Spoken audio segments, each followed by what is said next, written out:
This way, Richard. Here we go, boy. Come on, boy. That's it. Move those feet, Bernie. That's the boy. There you go.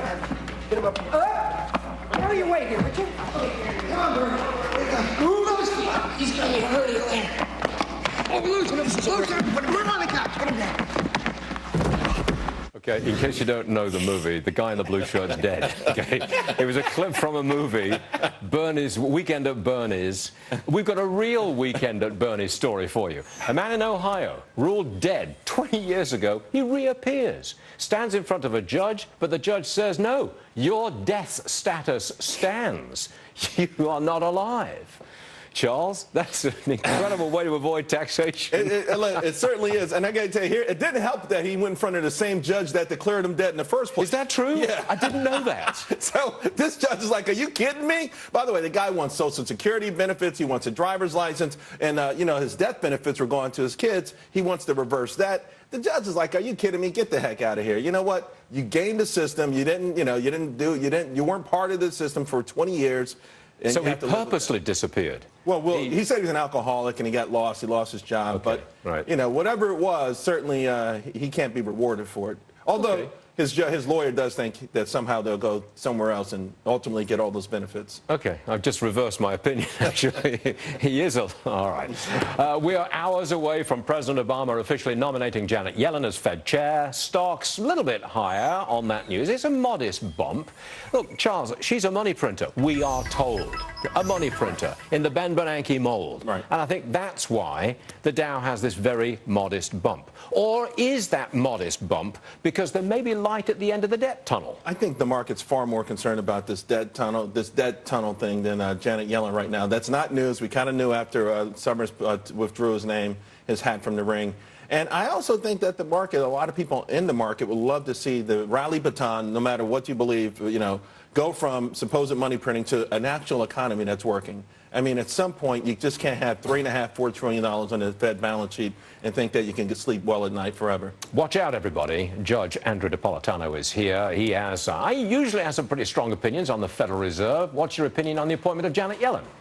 Well, first of all, Charles is, as he always is, right. I mean, the market has other things on its mind. But, of course, the market does love that free cash flowing out. And she's essentially not going to bring any change at all. Well, so when you have 7.5% unemployment and the divisiveness that we have now and an over-regulated economy, do you really want more of the same from the Federal Reserve? Answer from the president, yes, he does. You know, hold on for 1 second.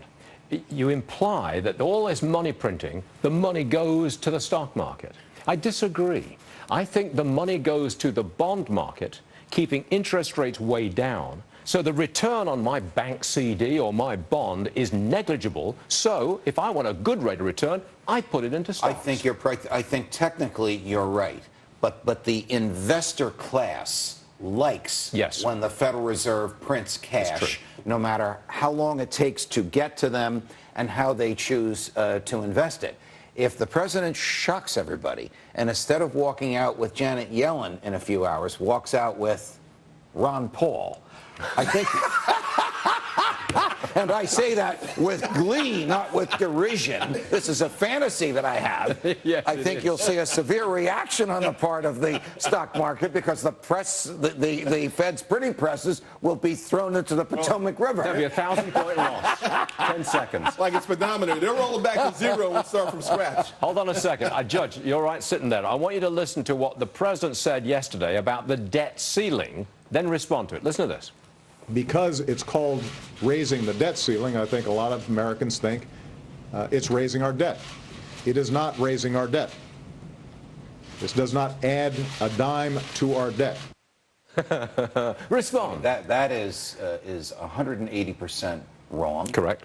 Whatever percentage you want to use. I can't even conjure up an intellectually honest defense to that statement.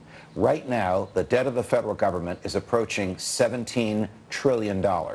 If he gets his way in a year, it will be in excess of $18 trillion. If that is not adding to the debt, I don't know what is. I can't imagine what he was thinking when he made that statement. Well, that's an incredible spin. That's what he's trying to do. But, you know, I think the president is in a corner on debt. 2006, he says, don't raise the debt limit. That would be unpatriotic. 2011, he's in charge when we're downgraded because of debt. And now he says, yeah, he wants more debt. He wants a blank check, but he doesn't want to admit that it means more debt. There are libertarians who supported him against John McCain because of many of the things he said when he was in the Senate. He was in favor of civil liberties. He was against increasing debt.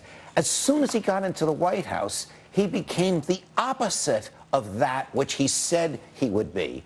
And obviously, it's disappointed all small government people. This is the biggest big government president the country has ever had. He's the opposite of a small government person there. But this is just yet another example of where you take words that he used when he was in the Senate, and today it sounds like it's coming from Tom Graves, the small government Republican from Georgia who's leading the assault on the floor of the House. It doesn't sound like it's coming from Barack Obama. I think he's getting hurt with this debt crisis. AP poll out 2 hours ago shows his approval rating at 37%. That's well, if he makes statements that are the moral equivalent of 2 + 2 = 22, which is basically what he said in the clip you just ran, of course he's going to get hurt because he'll have no credibility whatsoever.